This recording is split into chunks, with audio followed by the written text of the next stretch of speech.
What's up, my people? Hopefully, you guys can see this video right now.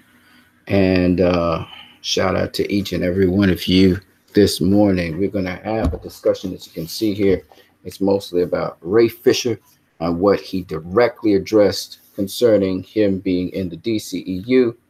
And so we just want to get straight to it right now. Isaiah chapter 16 says,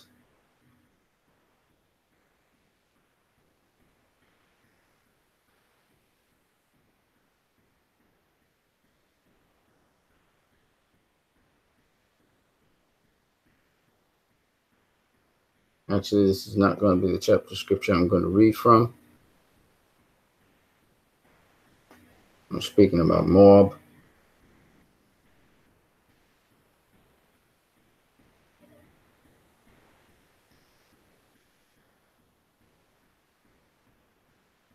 Well, I would love to talk from those chapters. I think I need to read something else.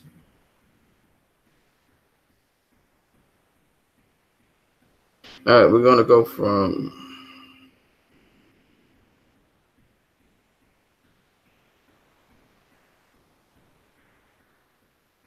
Isaiah.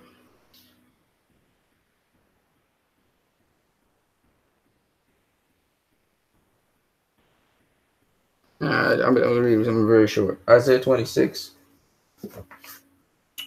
and chapter 2 says, Isaiah chapter 26, verse 2 says, open the gates of the righteous nation which keeps the truth may enter. You will keep him in perfect peace whose mind is stayed on you because he trusts in you. Trust in the Lord forever, for in the Lord Jehovah is everlasting strength. For he brings down they that dwell on high, the lofty city.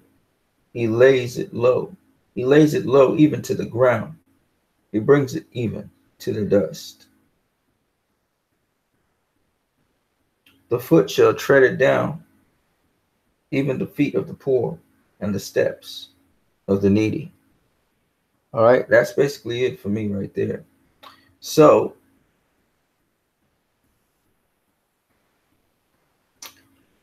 it says open the gates. What are they talking about here? Anytime you hear them say open the gates, it's the same thing like saying open your eyes of observation, open your ears, so that you could hear and listen to righteousness. That's pretty much what it's basically saying. And then it says, you that keep him in perfect peace, whose mind is stayed on you, because he trusts in you. Again, it's just about your focus. If you focus on goodness, that's what will keep you. He talks about trusting in the Lord forever, about the great I am's everlasting strength, and how he's able to shape the world. You know, there's another meaning to bringing down a lofty city. You know, he talks about how he brings down them that dwell on high. It's not necessarily that, there's so many different ways to interpret this, but one of the ways to interpret it is, sometimes people feel it means to belittle a city. Bring down a city, bring it low means to belittle it. It doesn't necessarily mean that. It can mean also that because God is in you or goodness is in you, you come down to the lowest common denominator so you can observe things as he does. So it's one of those weird things where when it says bring down a city or bring down the lofty, it's really could be saying pretty much helping you to see the lowest common denominator and how important it is in the foundation of everything. So it depends on how you look at this sentence here. If you're looking at it as a punitive thing or if it's something that's an advantage. Is it an advantage to be low? Think about it this way. Everything that is a very strong structure on this planet has a firm foundation, which means you have to go low. You have to go below the ground. You have to dig deep and embed yourself into the ground. In fact, when we talk about the rock of our salvation, it is said that it's he who actually falls upon the rock, that is, depends upon the rock, who embeds himself into the rock, that digs deep into the foundation. The man who built his house upon a rock builds the foundation deep into it. Now, if you don't build a foundation deep into it, that means humility. That means you got to get to the lowest common denominator. If you don't get there, then guess what? Your house will fall. So when they say God brings the lofty down, it's almost like gravity. It means to be embedded in him. So you actually have a solid foundation. That means you're aware of everything. Another way of looking at this is to get to the heart of a matter, or to get to the truth. To be able to get to the truth of something, you have to dig and dig deep. And it calls for, again, humility. You have to be humble. It's not about you. It's not about your ego. It's about the truth. So when you're hunting for something, you're not busy thinking about how people treat you or whatever. You're driven. You're controlled. You're driven by the truth. You're driven by trying to get to the heart of the matter, right? So when the scripture here, 26, what is it? 26:5 says, the lofty city he lays low. He lays it low, even to the ground. He brings it even to the dust. Some people will interpret that, oh, he just annihilated that city, which is possible as well. That is a possible meaning. But you can look at it also as, I have a song that says, keep me low, under the ground, 6 feet under. All right. Which means, bury me, pretty much put me to death, put me to sleep. Right. And basically the song is saying that my awareness of all things increases as I go down. And that's something that you can't have if you're inflated, if you are full of yourself. You can't see what's really happening. You're not attuned with everything that's going on. The less you are concerned about just specifically yourself and only yourself and self-preservation, is the more you can look around you and see things. I mean, there are two examples I'm going to use, and they are both from sort of out of the box sources. The first one was Kanye West's interview. If you guys have seen it on YouTube, it's all over YouTube. His interview with on one of those late night shows with I forgot the personality. He's a white guy with beard and stuff. Jimmy Fallon? No, it's not Jimmy Fallon. It's the other guy. He used to be with Ben Affleck and the other guy who was Born Identity guy, right? Him. I can't remember what his name is. You guys know what I'm talking about. But anyway, Kanye West said something that was really true. And, Kanye West brought to he brought to the foreground mental disorders and how, he himself is bipolar. Now, that may sound negative to some people. I've always said dyslexia, bipolar, all of these so-called disorders, if you don't mind me saying it in inverted commas, are not necessarily disorders. They are actually attributes that help people have a certain degree of genius. And that, because of their tendency towards this genius, it seems as if they're imbalanced individuals, but actually it can work to their advantage many a time. Everybody in the world has had some sort of bipolar disorder. Let me explain what I mean. How many of you have never become angry and just got more and more and more angry? How many of you have never had that experience? If you have never had that experience, fine. Now, how many of you have become, when you are discomfort or whatever, withdrawn, and you just keep on withdrawing? Right. It's a universal experience, depending on the circumstances. Okay. How many of you have, through a situation, withdrawn in the sense of you become quiet? So when you are very, very uncomfortable with a situation, you just become quiet, more and more and more quiet, and you're not engaging at all. Okay, so bipolar disorder, according to Kanye West, is not about somebody being in mood swings only. That can happen, and many a person has mood swings. That's not a big deal. But sometimes it's like you get in a heightened state and you get more and more heightened, or you get more and more quiet, or you get more and more withdrawn, or sometimes you get these spells of depression. You're not saying nothing, right? Now, most creative people, actually any person who's creative, they need their space. They needed space to be alone and be creative and that kind of thing. There's a very few, a handful of creative people are extremely social. And especially when you're in the creative process, you're withdrawn, you're basically working amongst a certain set of people who are creative with you, and you're just going through it. And anybody who's working on anything, except for the exception being women tend to be able to work on 4 or 5 different things. But if you're a guy, or you know what, women too, you need that space, that time, that place to just withdraw, reflect, and produce whatever you're doing creatively. Okay. Now, what I'm saying is each of us to some degree have bipolarity. All of us have various degrees of disorders that we have. Okay. All of us have suffered depression.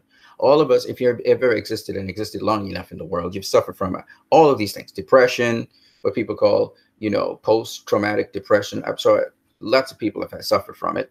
You lose a girlfriend, you lose a family member, you lose a spouse, you lose somebody, right, in your life, whether it's whatever way or however it happened, an unpleasant experience, and you have to withdraw, reset, spend some time alone. Sometimes you're in your funk, right? That's called depression. Okay. So everybody's had some degree of all of these things that we're talking about. Bipolar disorder is not necessarily a disorder. It is, it's strange, but it's just that some people express themselves differently to other people. We're all different. Okay. Dyslexia is not a disorder. It's just a different way of processing information. Again, once you get able to understand and address that, it becomes not much of an issue. All right. It's different. Now, having said all of these things, my point is, Kanye West said something that was very enlightening about Donald Trump. Now, while I don't excuse anything about his behavior, and I don't excuse the decision makings he has and his persuasion towards certain things, it helped me to understand the individual and why he does what he does, and understand why Kanye West would actually identify with him and actually like him. Okay, and the drawing. The relationship, the link here is that Kanye West suspects that Donald Trump is also bipolar. And that is the reason why he sometimes gets so high that he says things which just pop in his head. Whatever pops in his mind is what he says. And it makes absolute sense after Kanye very well, laid it out there what bipolar disorder is.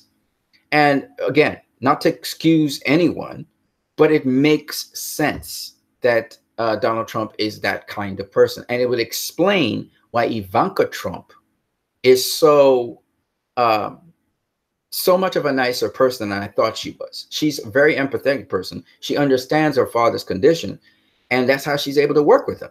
And she's been able to really bring out the best in this guy.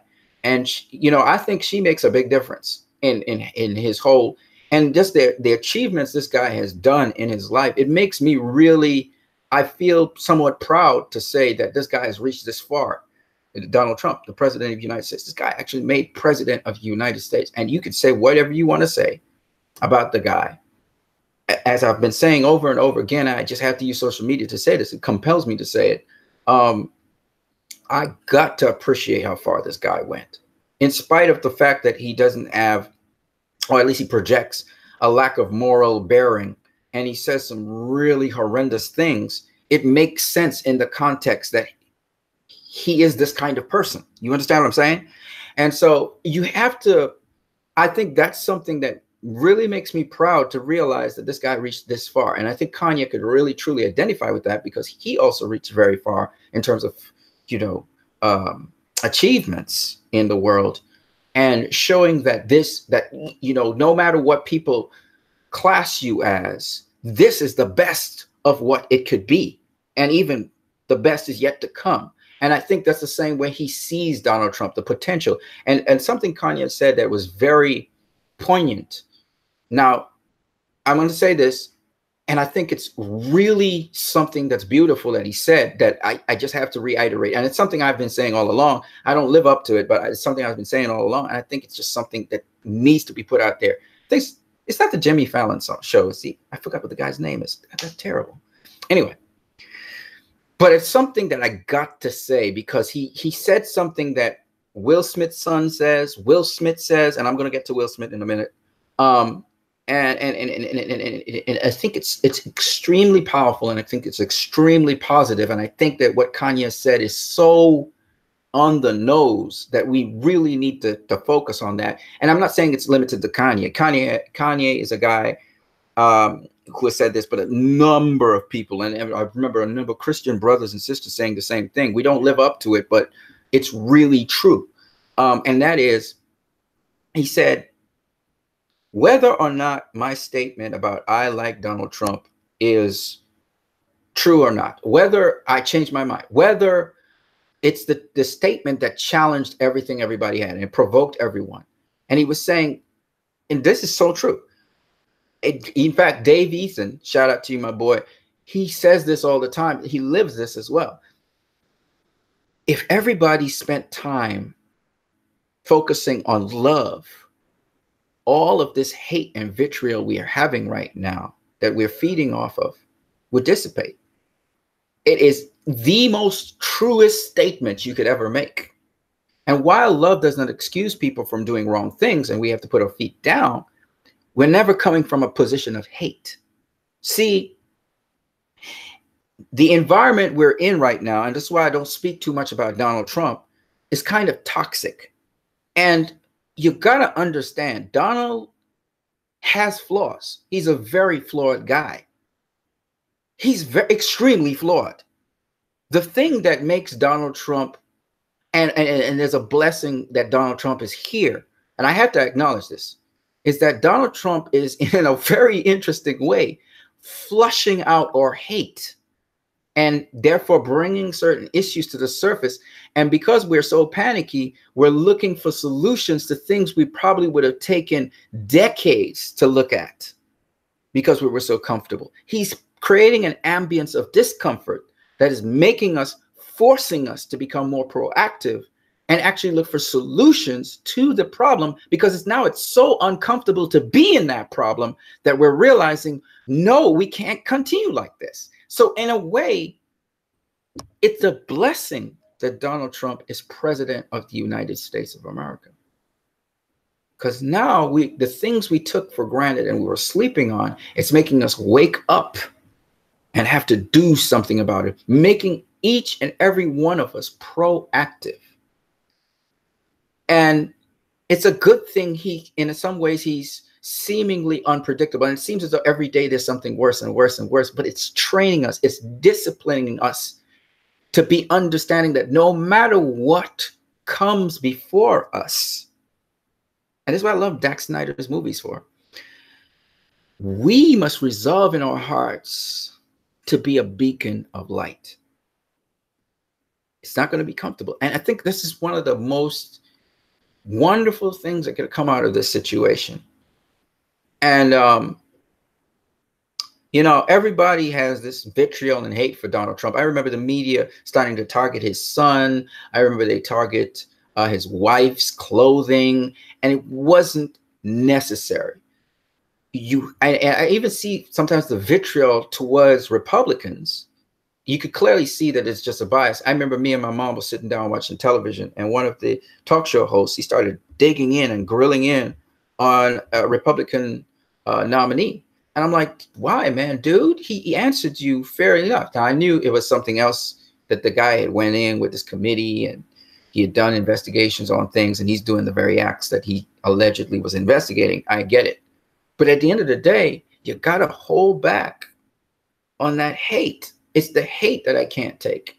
It's easy to fall prey to that in this climate of hate. I found myself doing it for, you know, I was cursing out people. I got angry with Warner Brothers, and I was cursing out Warner Brothers. And it's easy to just lose it, because now the problem with the situation is when you have a head of state, remember, whether you like it or not, when you're a leader, you set the tone for how everybody under you will conduct themselves. And when you behave a certain way, then you have to expect other people who are following you to behave the similar way, right? So there's a tone that was set by Donald Trump. And I'm going to say it again so you guys understand where I'm coming from. I am not disregarding his Napoleon complex. I am not disregarding his Hitler-like attitude. I'm not disregarding that if you can't work for him if you don't say something positive to him. Okay. I'm not saying none of those things. I get it. I get what, but I get now why he is how he is. I get it now. And Kanye West was able to express that. And I think that's what Kanye is saying. Kanye is not endorsing everything that Donald Trump does. All right. He's certainly not doing that. But what he's saying is, I should be able to love someone or like someone or appreciate attributes of someone or relate that person to myself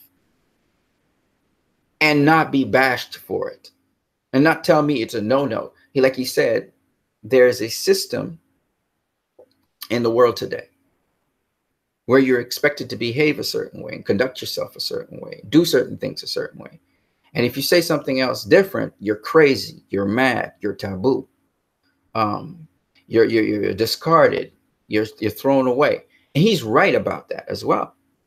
And so while we must understand what is true and hold fast to that, it's also important for us to be empathetic. I didn't say sympathetic now. I said empathetic. That is, we must always seek to find out where someone is coming from. So I thought that how he articulated that was really fantastic. I don't completely agree with everything he said. Absolutely not. I do believe history is important. I do believe Kanye, as much as he's saying that he's finding things which are new, he's trying to get something new and fresh that has never been seen before. I can guarantee Kanye that there's somebody like himself in history who has done exactly the same things that he has done. And if you think about everything that Kanye is doing, it's not like he reinvented the wheel on any of them. All right. If you think about it, fashion, it's been around for like forever. Okay. You think of rap, it's been around forever, right? There's a history to this thing. So it's not like you're reinventing the wheel. So you can't say, you know, don't look back. That's not what he's saying, by the way. Okay. He's saying we sometimes spend too much time on history. But I would say to him that, yes, of course, you're always trying to chart something unique and new. As a creative person, that's what we like. We like fresh, new, unique. That's what a creative person would like. You don't even want to just go back down the same pathway you've been going time and time again, even though that's part of the routine when you're perfecting something. But yes, I agree with him on that. But my point being that as much as I don't particularly fully agree with him on certain things, I can see where he's coming from. There's a lot of obvious, ridiculous things going on in the world, and it's important to fact check things. And I think that it's good that people are fact checking them, but you have to be careful as well. And this is the point that Will Smith said and Kanye said, and now I'm saying, I'm reflecting what they said. There's their idea, sort of. And it's that a lot of times we come from a position of fear or hatred.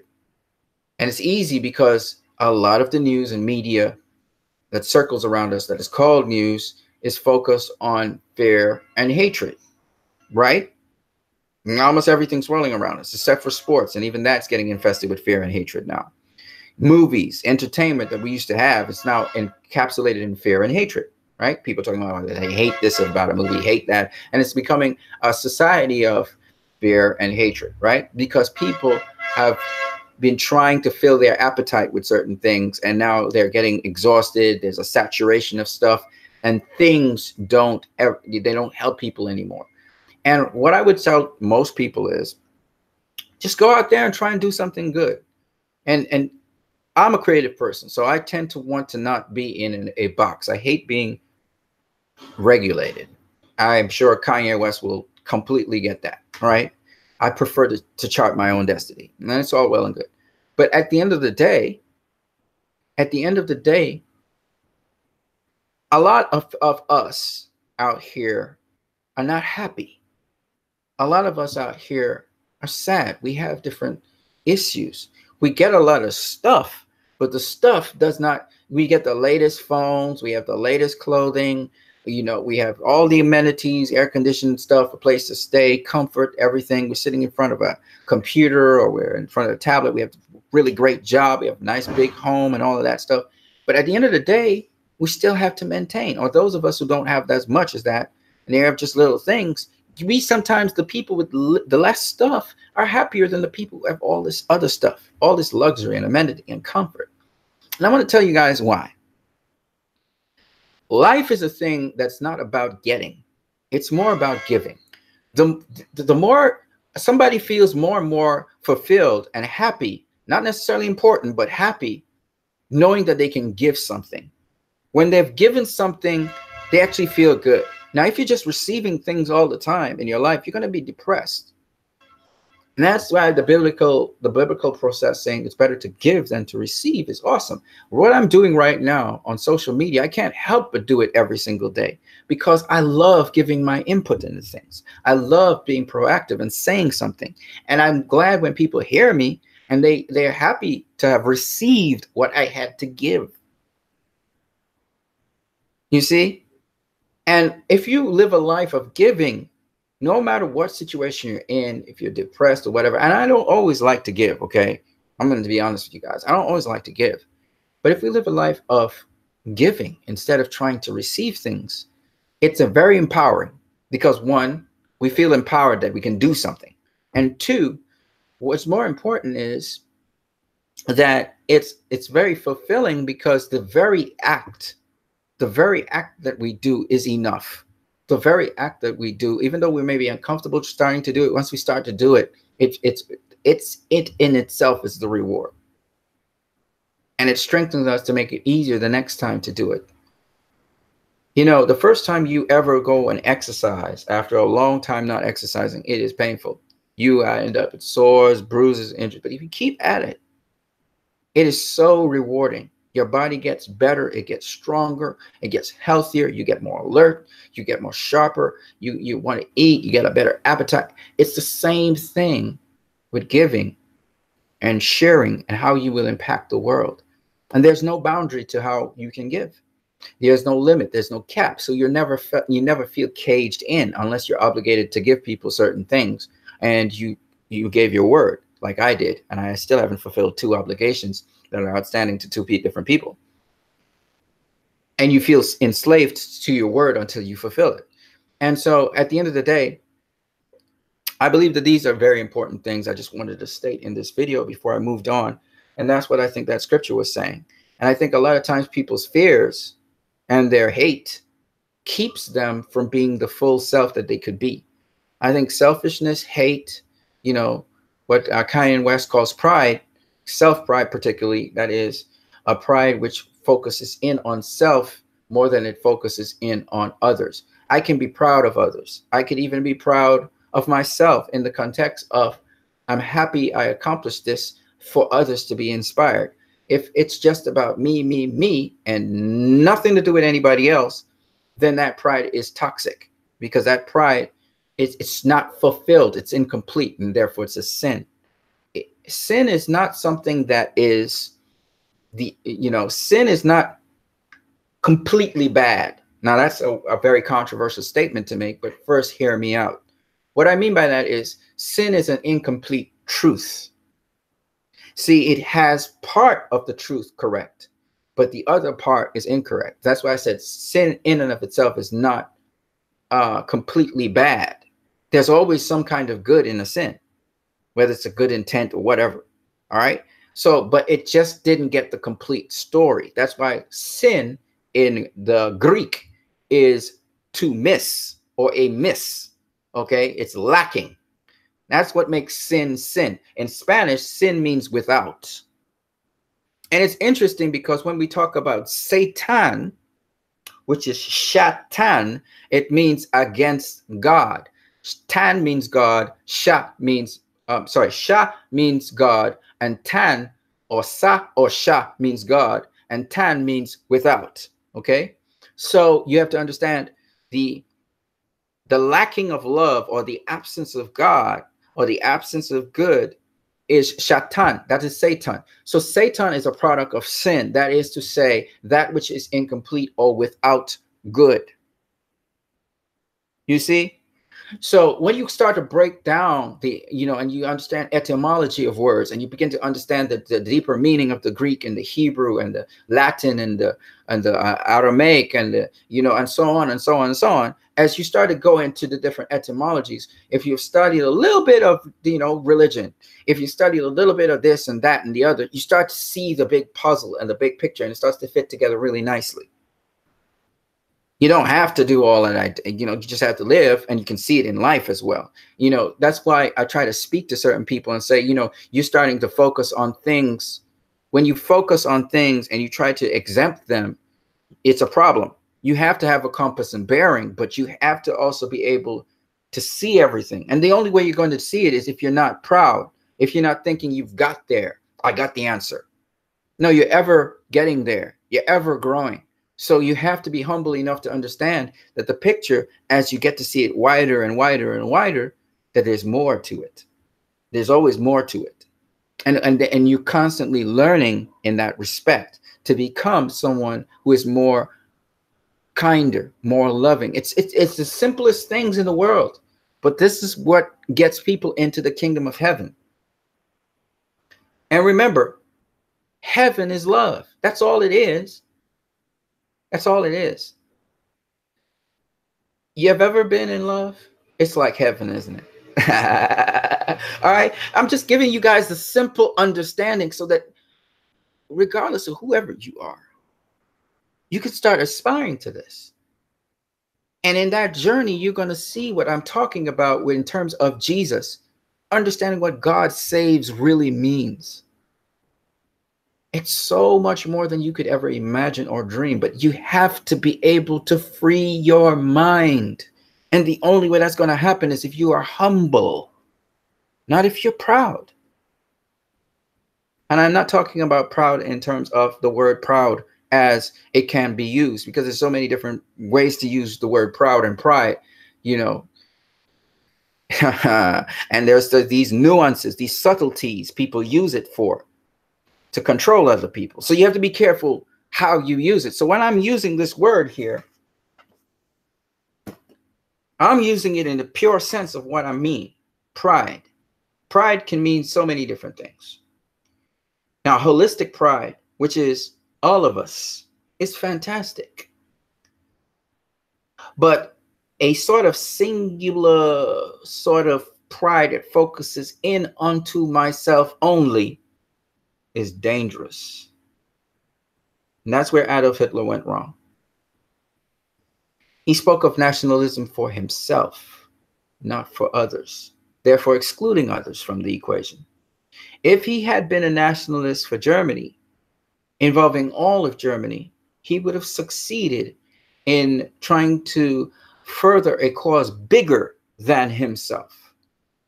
But he could only see the cause up to himself. The Ku Klux Klan had a great idea about fighting against oppression. But because the idea was only isolated to the Aryan race and the preservation of it, it falls short. Listen to me carefully. So you have to understand there is nothing wrong in and of itself with pride. It is that pride, when limited to and internalized to only one sentient life, myself, is a problem, because myself is not the center of all life. And when I try to force everything towards that, I can only destroy. That's where Lucifer went wrong. Do you understand me? So pride is not a problem. God is proud of us. I am proud of my cousins, my family. I am proud when people do certain good. I'm proud of good attributes. I'm proud of success. There's nothing wrong with pride in and of itself. It's when it is directed solely to me, that all pride originates from me and sucked into me. I become a black hole somewhat, and I suck everything into me, and I'm destroying the fabric around me, because everything must come back to me. It is a miss. It is a sin. It is a shortcoming, which can be corrected very easily by opening my view of things. And so just a certain degree of humility is necessary to stop that from happening. and cure that problem. You got it? Because that's the beauty of sin. It can be cured and no longer sin.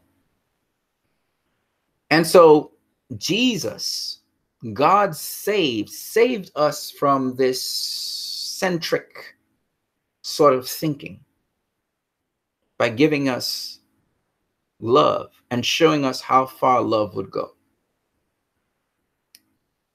through a human life that lived for others, which is written in various books. You can see it in the Quran, the Bible, Bhagavad Gita, etc. Many have written about this life, either prophetically or otherwise. So at the end of the day, that is the problem.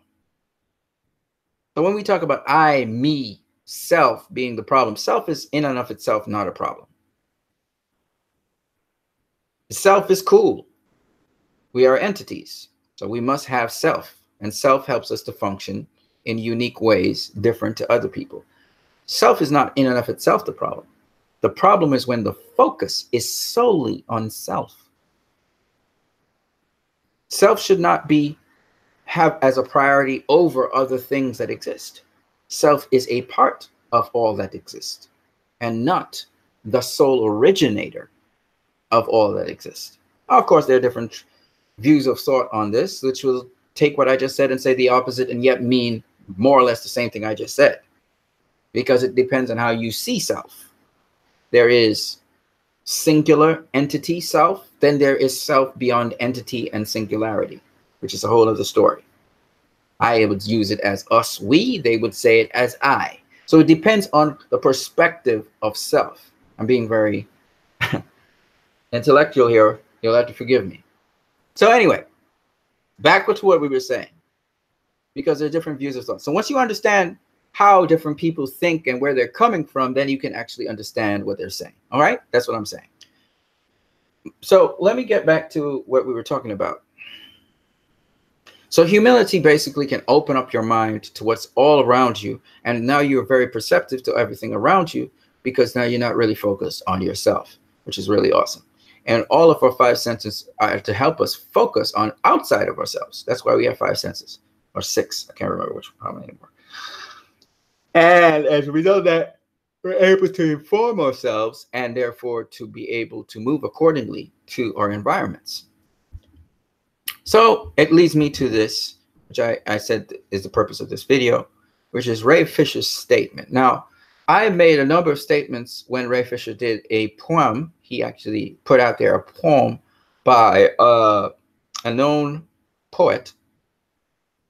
And it sounded as if he was separating himself, or was being separated from Warner Brothers.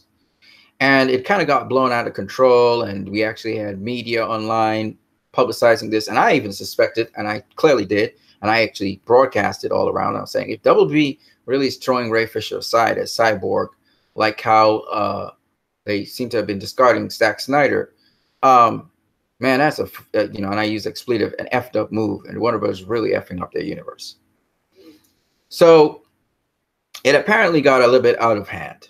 And so Ray Fisher said he made a statement to just bring closure on this issue. And I was very happy he did so. He said, I don't usually engage the rumor mill. And this is the reason why this went on, is because even after, I forgot what his name is, Dyson, I think it is, the actor who plays Ray Fisher's father in, Victor Stone's father in Justice League, Silas Stone. Ray Fisher said, Silas Stone went on to say that as far as he knew, Cyborg was supposed to be scheduled for 2020. Okay. So Ray Fisher came out and made a statement. Even after Silas, the guy who plays Silas Stone, said that, we still had suspicions, because we knew that the information that was given about the Cyborg coming out in 2020 may not be credible, as well as it may be credible. One of us never made any said statements on that. So the conversation about Ray Fisher being sacked by Warner Brothers was up in the air. All right. And of course, my statement was, if Warner Brothers is doing that, I said, if, of course, then that's a mad move. So Ray Fisher came out and he realized this was what was going on. He said, I don't usually engage the rumor mill, but its recent turn may be worth a little grist. And grist means to basically shelve off the chaff from a grain. So he's saying, okay, I'm gonna clarify everything so everybody will be clear. Okay. He said, I am not, nor do I have any intention of leaving Cyborg. Furthermore, if when the time comes for me to hang up my all too revealing mocap onesie, you will hear from me directly. Hashtag Borg Life. All right. So he was pretty clear that Warner Brothers is not sacking him, which is great to hear. And also that he is not leaving Warner Brothers and the DCEU at this present moment. And therefore the Cyborg is still around. And I'm very happy to hear that because, like I said, I thought Ray Fisher did a wonderful job of Cyborg. I thought to bring Cyborg to the big screen was an absolutely fantastic thing. I am very happy to hear that he is here. And so I just wanted to really broadcast this because just as much as I broadcast my fears, now I want to broadcast what I love. And Ray Fisher is he did a fantastic rendition of Cyborg. I think a lot of people believe that it was one of the better parts of Justice League. And I mean, really enjoyed Cyborg all the way through, and his acting of Cyborg. And for the most part, a lot of what we saw with Cyborg in the movie was from what Zack Snyder basically directed, right? Would want to see a whole lot more of Cyborg. Now they're saying that there's a Cyborg movie coming up, and so they wanted to save some of that stuff from Justice League for that Cyborg movie. And some people were saying that made sense. And I'm going to say it right now. I don't think so. I'll tell you why it doesn't make sense, right? For me, again, this is just my point of view. It can change. It changed when Zack Snyder said Dick Grayson was the Robin. Initially, I was not for that. I said I prefer Jason Todd be the Robin, and because that's how it was in the comics, etc. Some people tried to make a case for Dick Grayson, and while no one had actually said it, I thought about it for a while, and I said, you know what? In terms of film, we've had only one Robin, and that was Dick Grayson, from Batman 1966 to Tim Burton's, not Tim Burton, sorry, to I always forget the guy's name because I just don't like the guy directing those Batman films. But the Batman Forever film and then the Batman and Robin film, we've always only had Dick Grayson. So it's not really surprising that Zack decides to do a sort of twist on that and he kills Dick Grayson. But this is, of course, a lot further down the line where Batman and Dick Grayson have been together for a while, okay? And then Dick Grayson dies. So he kind of does a twist on that. And this is much later down the road. This is 20-something, maybe 10 years down the road, Dick Grayson dies. Now, there's supposed to be a Nightwing movie that comes out. Warner Bros. Is looking at a Nightwing movie, which would be cool. I would love to see that as well. They've also been doing DC streaming TV. And they have, of course, a Robin in there, and that Robin is Dick Grayson. So there's a number of, and I guess that Robin may become Nightwing. We'll see.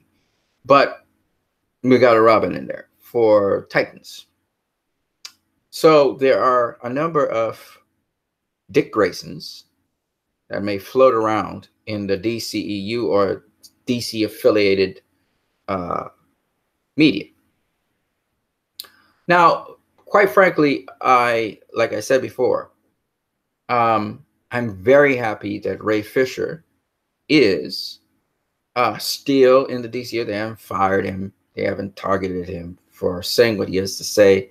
And again, it kind of shows, at least hopefully it shows. I don't know if he's still in, sometimes, well, anyway, he said it. So it shows that they are open to different people saying their preferences and different things. And that is somewhat cool. Okay. I'm hoping, like I said, I'm hoping that these DCU upcoming films will be the voices of the directors only. I would prefer if Warner Brothers does not interfere with the voicing of the directors. Um, you know, it happened in two cases in the DC, in three cases of the DCEU with Batman v Superman. You hear me recapping this all the time with Suicide Squad, with David Ayer's movie, and then now with Justice League. And I just would prefer if the directors would get to say what they have to say in their movies without any sort of interference by Warner Brothers, especially in the case of Justice League, which was horrendous in that they really reshot stuff that did not need reshooting. And don't tell me you're trying to shorten it up. I just don't believe that. And even if you were, that was the dumbest thing you did, because that literally took down the quality of the film that was about to be shown. And again, let me make it abundantly clear that the movie in and of itself is pretty solid, Justice League, but it is nowhere in the vicinity. And by the way, I forgot to mention Zack Snyder's son saw the movie as well. And if Zack Snyder's assembly cut, as you call it, it's not an assembly cut, but let's just say it. If Zack Snyder's assembly cut was not finished, why is his son saying that what Zack Snyder did compared to the TC is so much better? Why is he saying that? He couldn't be saying that just because he was in the production of the movie. It has to be also because he saw a screening cut of the movie. And if you screen a movie, it is no longer an assembly cut. Okay. So I don't believe that the Snyder cut is an assembly cut. Far be it. It may have been a cruder cut. I called it an assembly cut or a rough cut. It may be a cruder cut, say for instance, than it's not a cruder cut than the theatrical version. No way, shape, or form. Theatrical version is much cruder than whatever Zack Snyder could ever put out. So I don't think it's a cruder cut than the theatrical cut. I think it may be a cruder cut than Zack Snyder would have desired it to be, because Zack Snyder is a perfectionist and he will work on it, you know. But make no mistake, it is watchable. I'm pretty sure about that. Okay, and I gave a billion different examples of that. And right now, currently on Twitter, I'm talking to another guy, and he again is trying to say that there's no cut out there, and there's no cut, right?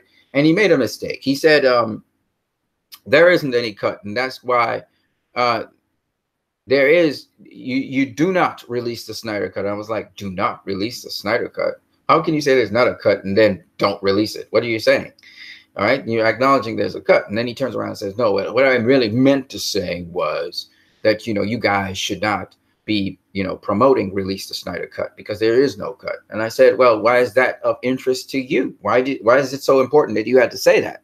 I mean, if there isn't any cut, then we can still go ahead and say release the Snyder cut. It's just that maybe we won't get any results. But what is that to you?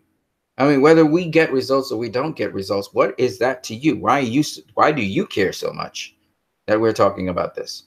And so I went on to show him examples of why there is definitely a cut, because from the very movie, Whedon did reshoots on the very scenes Zack Snyder had finished already. And I showed him the completed scenes, and I even compared them with what Whedon did and how substandard Whedon's scenes are to those scenes which Zack Snyder actually shot. And I'm showing him that the present cut we got is inferior to the Snyder cut. Whether it's completed or not, it's inferior to it. And you just can't beat that inferiority. Like, it's, you know, you go in the cinema, you know they didn't finish the movie. You just know that. Okay? So what's the difference if you even have an assembly cut afterwards? Right? You got an unfinished movie in the theater. So why is it a problem to see an unfinished movie, but better than the unfinished movie we saw in the theater? You know, duh. This ain't rocket science, right? So, you know, what's that to you? I kept on saying to him. So even if you say there isn't a cut, which there is, everybody knows that. Even if you're arguing that there's not a viewer ready cut, I'm saying, well, the theatrical cut we got wasn't viewer ready. If that's what you're going with, because it's inferior to the so-called alleged inferior cut that you're talking about that we are yet to see. So I am asking him again, because he's getting all panicky and fearful that there would actually be a cut that comes out, that Snyder cut. Why are you panicking about that? Why are you trying to advocate for there not being one? Why is it so important that there not be one released? Why is that a problem for you? All right. Well, because I think you should emphasize on the upcoming DCU movies. I said, that's your problem? So that's the reason why? Because we're emphasizing on a cut that we want to see? Why don't you spend your time focusing on the upcoming movies instead of focusing on the very thing we're focusing on? Because all you're doing is strengthening our movement. You're not strengthening the upcoming DCU movies. You're focusing on the wrong thing. Maybe you should focus on the upcoming movies and leave us to focus on the cut that we're releasing. You know, it's kind of common sense. But he can't even do that. So he's engaging me and he's furthering my cause because he's only going to strengthen the argument for why we need to see the Snyder cut instead of just going ahead and focusing on the things he loves. And that's the point that Will Smith and Kanye West is saying. When you start to focus, when you can release yourself of the fear and hate, now you can actually see the surroundings for what they really are. You can really be humble enough to see what's actually going on and take it in and enjoy it. And if you focus on things you love, you actually have a wider perspective and can see what another person's saying. Because now, when you have fear and hate, when these two things are there, your judgment is clouded because you're all full of pride and you're all defensive. Instead of being somebody who's saying, can hear what another person's really saying and say, I can actually get where you're coming from. And then now introduce and say to them, well, you know, regardless of whether the future is going to go in terms of Marvel, you know, DCU marvelizing, the DCU being marvelized, or maybe it moving along the lines of what you want to see, which is more of what Snyder's initial vision for the DCU was. I would like to say to you and encourage you to still look forward to these upcoming movies and try and still be excited in spite of the fact that you have this issue with Warner Brothers right now, which you think is the wrong way to move forward. And somebody who can actually see what the other person is saying, say, I hear you on that, like Dave Eason does. I said, I actually empathize with what you're saying. And I understand because I appreciate both MCU and DCEU. And then go on to say something that's a bigger picture, like, you know, regardless of whether you may actually go and see the upcoming movies or not, I want to encourage you to keep your passion alive, but also keep it positive. You know, somebody who can actually see the bigger picture because they're humble enough to acknowledge what you're saying, to see your point of view, and that's empathy. And then on top of that, say, I can see the bigger picture. And I still think and I believe that there are positive outcomes that could come out of this. That's somebody who is humble enough to see beyond just one myopic point of view. And that's somebody who doesn't have hate in them and fear in them about the future and moving forward. And that's the thing I saw in Dave Eason. And I really like that. I like also Leroy Kong's attitude that he can acknowledge when people are being dirty and mean and low, but yet at the same time, as a fan of movies and so on, to be able to enjoy both sides of the equation, both in the MCU or the DCEU. I personally am preferential towards the DCEU, and I explained to both Dave and Leroy and a couple other people who actually enjoy, like William Ruffin, etc. I was able to explain to them why I'm particularly appealed to the DCU, not so much the MCU. Again, I don't hate the MCU, and that's the thing. Again, a lot of people immediately, because of their fears, they start to put people in categories, and that's the systemic behavior that, you know, if you don't conform, like some people will like to say, oh, you're a left-wing person because you support the left-wing movement, or you're a right-wing person because you support, and I'm like, no, I'm neither. Like, I don't really care about being left-wing or right-wing. I just look at human beings and I really care about human beings.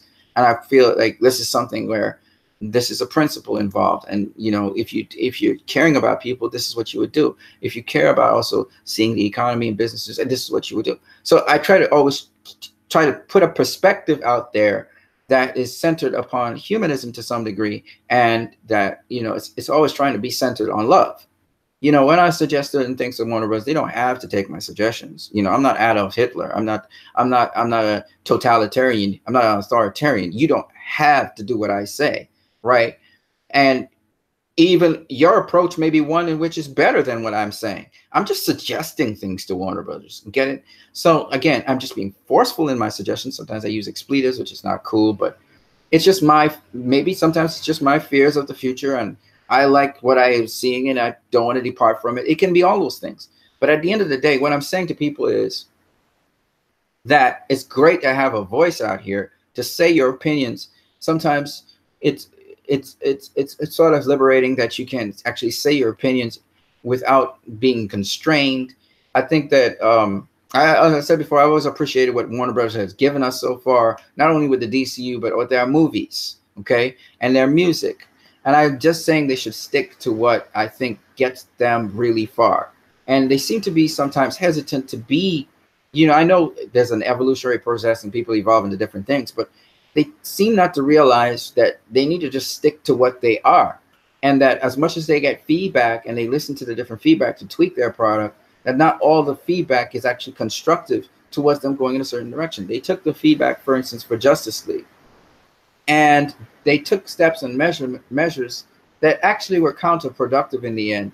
They got a subpar product that compared to what it was originally built up to be. And I always say that the sneak peek hype, the hype for the sneak peek, it reached the peak. Justice League reached its peak at that sneak peek, okay? That sneak peek was the peak of Justice League, went downhill after that. But it was at its peak with the sneak peek. The sneak peek, Comic-Con sneak peek after Zack Snyder just left was the hilt. And I thought that Danny Elfman and Joss Whedon had done something in that sneak peek, and they were enhancing what Zack Snyder did. So that's why I went off of that assumption, which I probably shouldn't have done. And oh my God, you know, Batman v Superman was the bomb for me. Like, I loved Batman v Superman, okay? And I'm not gonna lie to you, I loved Justice League, okay? And when I saw it 10 times in the cinema, okay? I loved the Justice League, okay?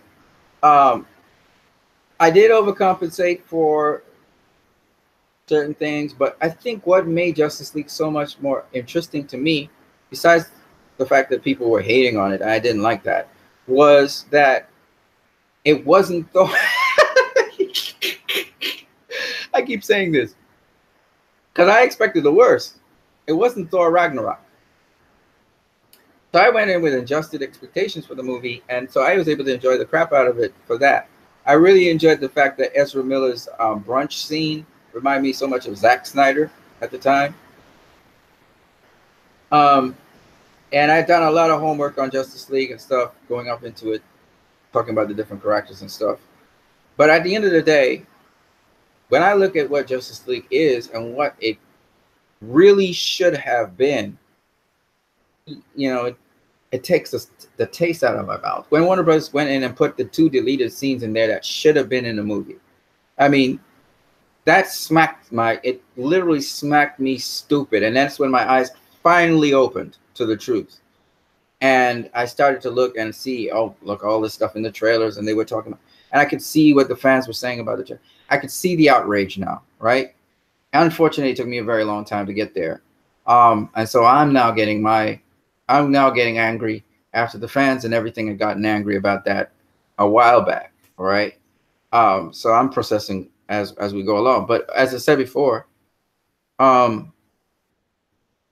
it's really all about getting rid of your fears and just focusing on love. Love is the thing that really is the most important thing. So at the end of the day, if you focus on what you love, I think you'll be okay. I think you'll be fine, no matter what situation arises. And it was interesting to hear all these people talking about the different outcomes. Kanye West talking about no matter what the outcome is, you know, hold fast to what you believe. And that's something that Zack Snyder was saying both in Justice League, in Batman v Superman, Dawn of Justice. And I find that, to me, that's the most important thing. And I think what I learned from defending Justice League, going against the tide, the immense tide of public opinion, was that when you love something, I mean, you got to admit, just standing up and having defended the movie, and all of us that actually partook in that and understood that it was some, you know, nasty character assassination going on and stuff as well, that it taught us to believe in something. And when you believe in something, regardless of whether you get the outcome or not, it disciplines you in standing up and speaking out about it, and really don't stay quiet about things. And I think people are becoming more and more vocal in the world with respect to that. We've seen victims coming out from the Me Too movement, from the Black Lives Matter movement. And I think these movements are beautiful things. You know, we have the other movements that are there as well.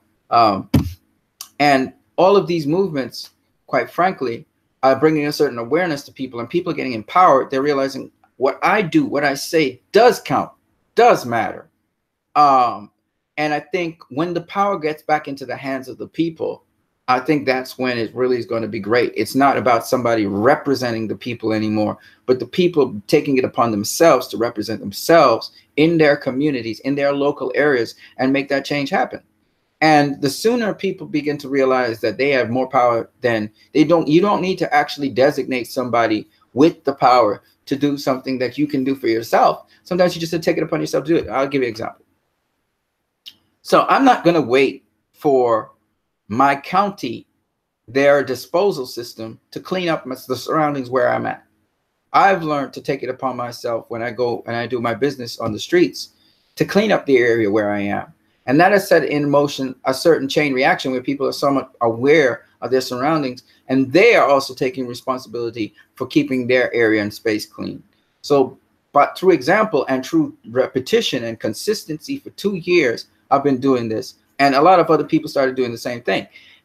In their respective communities, people stop depending on, you know, the local governance to fix their roads for them. They decided we want to take it upon ourselves to fix our own roads. So they got their money, funds, and then got the okay from the county to go about doing it, and they did it. And I'm just saying, that's the empowering thing. You don't have to wait on governance to pass a law or decree on that in your state, in your county. You could take it upon yourself and start, as we say, mobilizing people, becoming proactive, and deciding that this, and be passionate about the thing that you want done, and then you can get it done. I've seen a lot of individuals can do so much for their communities in so many different ways, but we feel so powerless. We always feel that we have to have a representation represent us on that, whether it's in Congress or in or the governor or state Congress and legislator. No, we can take it upon ourselves to start doing that. Let me give you an example: gun control. So you guys can start in your communities discussing gun control. You don't need to have somebody who is, you know, congressional, or you start at your fundamental local community level, whether it's your neighborhood or your village. If it's a serious issue and you really care about your kids and schools, then you should start off with your communities. Then you should take the community to the schools, and you should have a discussion with the schools. And then after that, you should take it to the next level, whether it is the law enforcement in your community. And you guys should come together with your plan, and then you should propose that plan, and then you should run a test on that plan. You should start executing that plan throughout your community. Now, once everybody is on board with that, and you execute your plan, then you can carry it to the higher level, whether it's Congress or whatever. Because if it works in your community, then you should probably take it to the higher level. And same thing with things like terrorism, whatever. And each community can decide what it is that they're doing. And when they have new people that come into the community should be smart enough to be able to inform them of these things, so they are aware of these things through signs, through media, through newspapers, whatever. Also through maybe even discussions with the people as you enter into the community, so the people know what it is that the community's different, how that environment is different to other environments. That way, And of course, you do it politely and you do it kindly. That way, you can keep the tone of your community a certain way. Now, remember, communities are dynamic, they're ever changing. So you have to bear that in mind as you formulate your ideas and suggestions and stuff, so that you don't restrict the freedoms of the community to change, as well as you don't you don't compress people into forcing them to conform to a community, or else they have to move the hell out of there. You have to be careful about that, okay? Because that's not good. It doesn't facilitate growth. It doesn't, and you have to think about, you know, businesses wanting to do business with your community. So you have to think about all those different things. But at the same time, what I'm saying is you actually have the power to do that. Especially, I must emphasize this, the business community of your community should take some responsibility in terms of not only financing the burden for the community, but also having some sort of voice as to what direction, because you are the people that invest into the community, you want to go. And you should be vocal about it. You should, as business people, you should be vocal about what you want for your communities, because I'll tell you two reasons why. The first reason is, by being vocal about what you want in your community, that is letting people know what's important in your community, by being vocal about that, you're able to let them get a feel of what the business community wants in the community. Of course, if you're unreasonable in being vocal, then, you know, that will be factored into the discussion. Okay, so you can't be unreasonable, you know. But at the same time, we're saying that everybody should have a stake in the process. Everybody should have a voice, from the guy who lives on the streets to the person who, you know, lives in the average home, or is someone who's a business owner. Everybody should have a stake in and a voice in the community. And by the way, we shouldn't limit it to only adults. We should be allow the teenagers to become part of the discussion, as well as the little kids, if they want to become a part. You see, it's about encouraging people to have a voice. Now, not everybody's voice is going to be acted upon, obviously, but at the end of the day, everybody getting their little piece, their little say into how the community can be shaped, whether their views are accepted and used or not, is important. Because the more free people are to speak, is the more they feel actively involved and invested in the future of their communities. So this is a very important thing. It's not just a dialogue for people to hear what other people have to say, and it's just kind of a puppet show. No, it must be something that's acted on. And we should see immediate changes off of the first meeting of the community. There should be implementation of something after the first meeting. So, you know, everybody should come to agreement on one thing and then get it done, and so on and so on and so on. So that's how you do it. And you can start off with something very simple. How do you know, whether it's cleanliness of your community, something very simple, or it could be accommodations for people in the community, whatever it is. Accommodations in terms of like living conditions or whatever. You know, if you have people who sleep on the streets in your community, accommodations, so they have somewhere to stay. And they should have a part in that process, and it should be something temporary, but at least they have somewhere to stay. If it's you know, it's about crime in the community, you agree on one thing concerning crime in the community, and you should have all parties involved in the community that deal with crime, including the so-called criminal elements. They should be there as well. So it's really interesting how, if you can, get them to come to the table. If you can't, well, then you have to forget them. But it's important to have somebody who's a representative, so you get as much different views about these things as is possible. All right, so I just wanted to share that in this video. This video is pretty long. We talked for a good portion of time, but this is basically what I wanted to talk about, was Ray Fisher talking about and clearing the air on the fact that he is not leaving as Cyborg from the DCEU. You can be guaranteed that. And if he is, he'll let you know, all right, directly. He's not going to infer it, okay? So that's really awesome to hear, and I wanted to make sure I make this video on it while discussing 100 million other issues, as you notice I did discuss. All right, let's just go to the chat section and see what you guys have to say. Let me see what you guys are saying in the chat section at this point in time. Hold on a second. I'm going to get to it.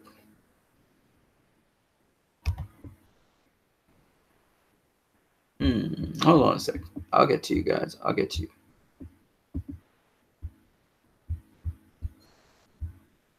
I'm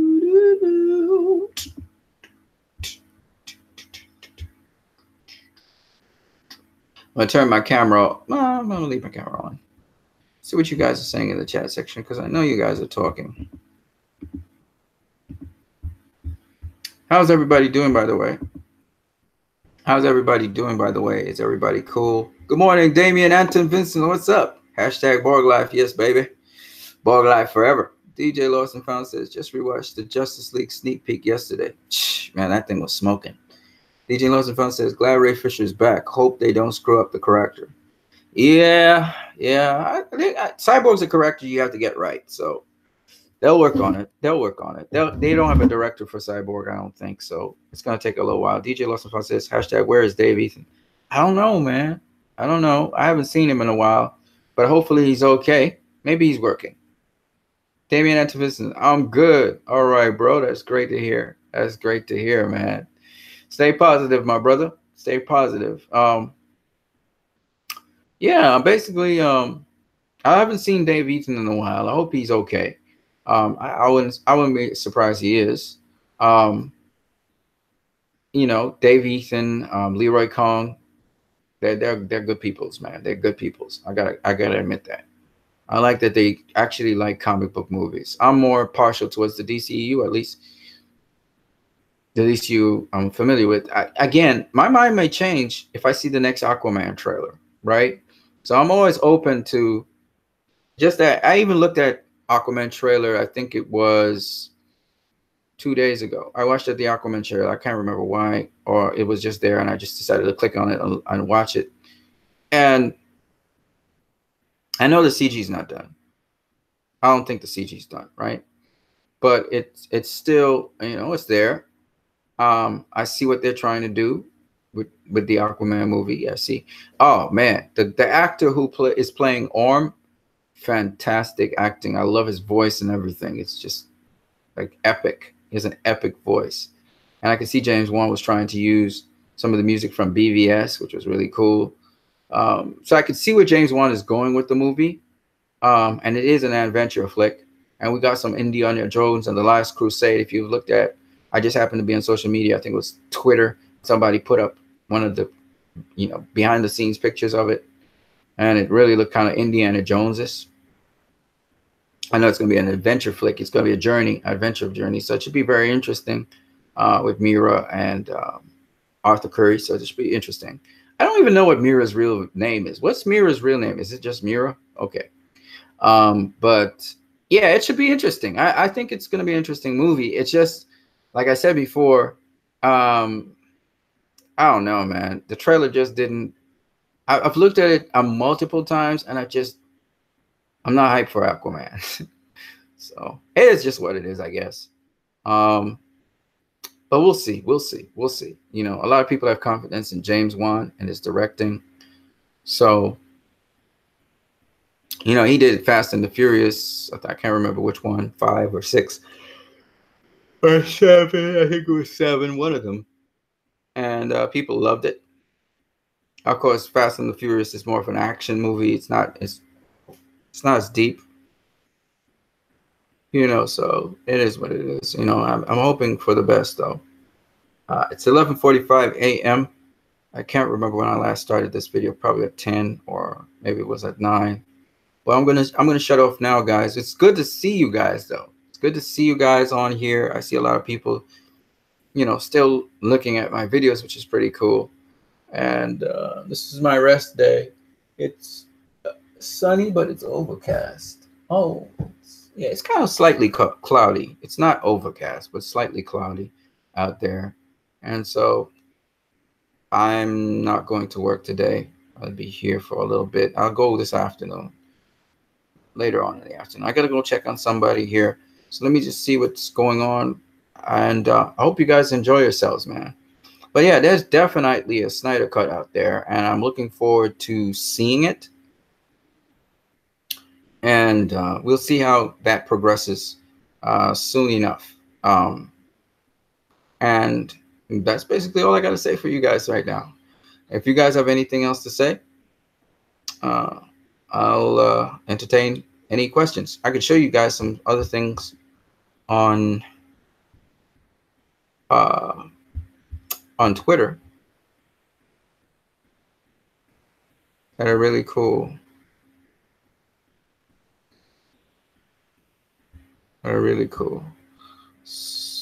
If you want, but otherwise I think that's basically it for me today. You can go up on Twitter, release the Snyder Cut, and see what's going on. Oh, by the way, a lot of people have actually submitted their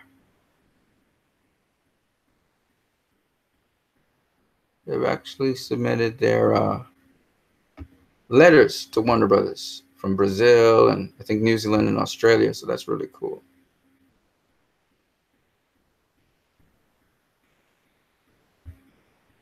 Yeah.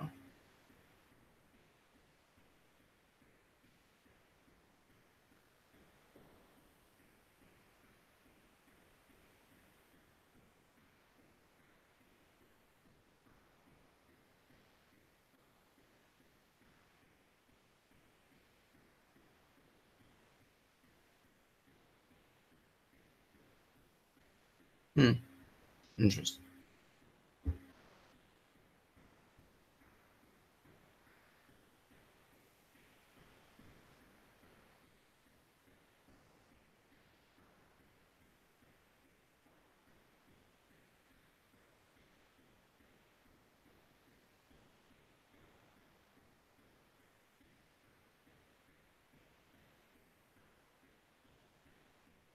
I'll show you some other things here.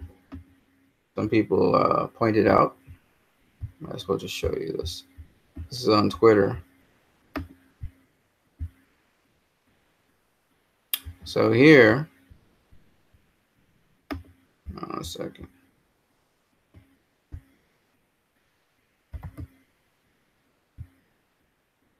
Now this comes to you from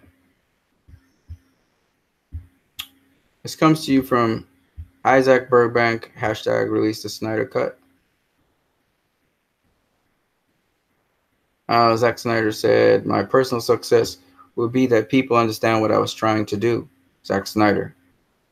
And he's talking about Joss Whedon's trademark of random civilians.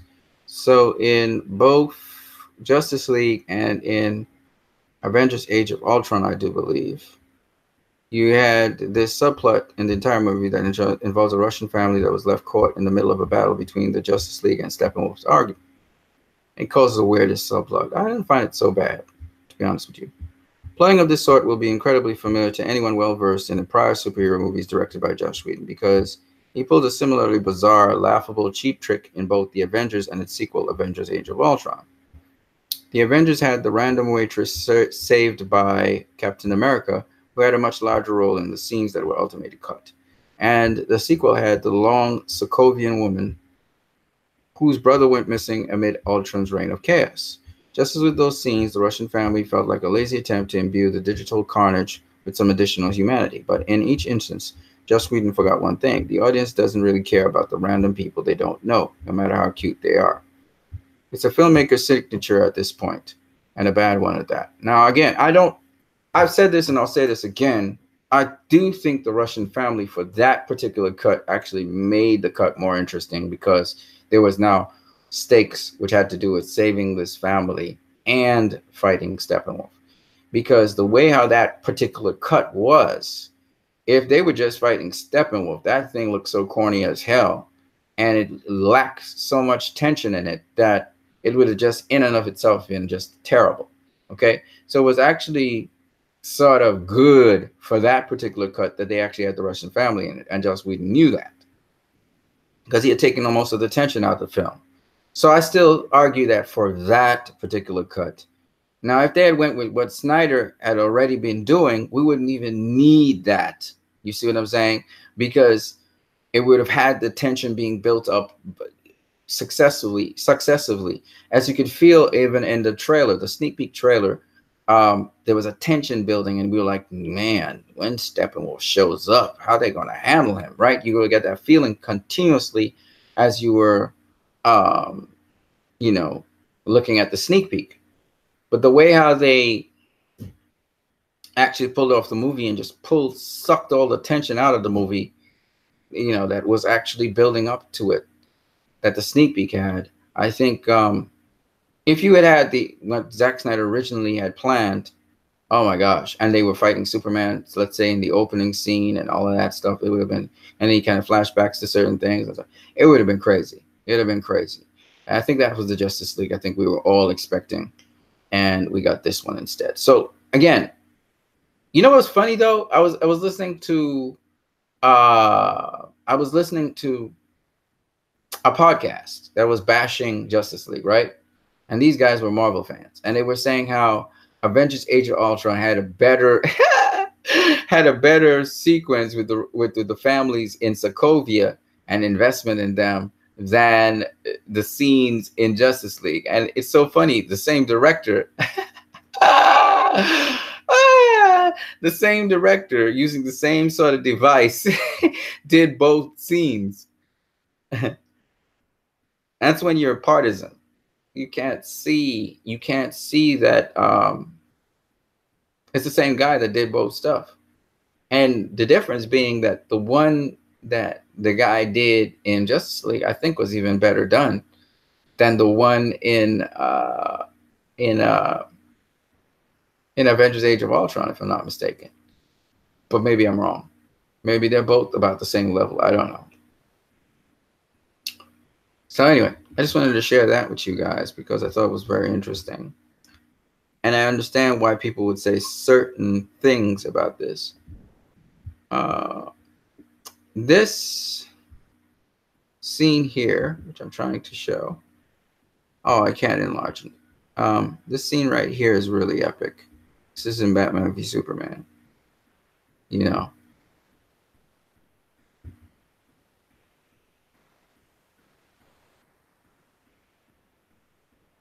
I don't know why this is sensitive. Oh, some people.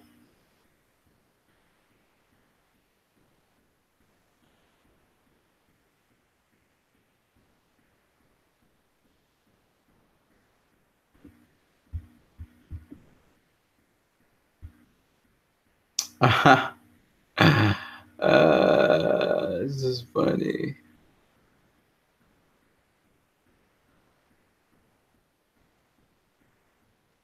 Okay, so someone's giving a hypothetical of what went down in Warner Brothers. Let me see if I can blow this up a little bit bigger. Hold a second. By the way, I'm in Twitter. I'm just looking at some of the release the Snyder Cut feed for you guys. All right. Congratulations, Mr. Snyder. You've done a beautiful job. This is the chance you've been waiting for years, isn't it? It's yours under one condition, one small compromise. We want to adapt your movie like this. We have compromised with the general audience. You understand that? I'm sure. A movie has integrity just like a man, and just as seldom, it must be true to its own idea, have its own form, and serve its own purpose. No, I will not direct that way. Of course, we wouldn't alter your work in any way, but we don't want to shock the public. It's too original. So we want to preserve your design, but soften it with classical tone. No, if you want my work, you must take it as it is or not at all. But why? Mr. Snyder, we can't argue about this. We want these changes. Will you accept the direction in our terms or not? You realize, of course, your whole future is at stake. Never compromise, not even in the face of Armageddon. Zack Snyder. So I like it. It's kind of like a black and white film and stuff. But I think, in essence, I think this is what he's challenged on every turn. They be questioning everything he's doing. Again, I just believe that they have a certain perspective on things where they want to sell their product. And for reasons unknown to me, they continue to want to bring to the fore what their idea is, instead of letting the director have his idea. And so there was this conflict, this wrestling between it. And we ended up with, as Zack Snyder always says, it's going to end up being terrible, because you cannot war with the creative person who's bringing forth a creative vision that you hired. So it may not be fully along the lines of what you want. It may be something different. But at the end of the day, you have to be able to allow that to come to fruition, or just cancel it altogether and say, oh, okay, we're not having a Justice League movie at all, and squash it like how you squashed George Miller's movie. It was supposed to come up. Tim Burton, Superman Lives. Squash it. You know, count all your costs and your losses and just walk away. But instead, they decided they were going to try and force it into a certain direction. And of course, it plummeted from that. It suffered because it's sensitive material. It's creative material. You don't do that with creative material. But they, you know, Hollywood. So yeah, folks, that's basically it for me. It was nice talking to you, David, Anton, Vincent, DJ Lost and Found, Dave Ethan in Absentia, Leroy Kong, Goat Films, etc., etc., etc. Shout out to all of you guys. Have a wonderful, productive day. Peace.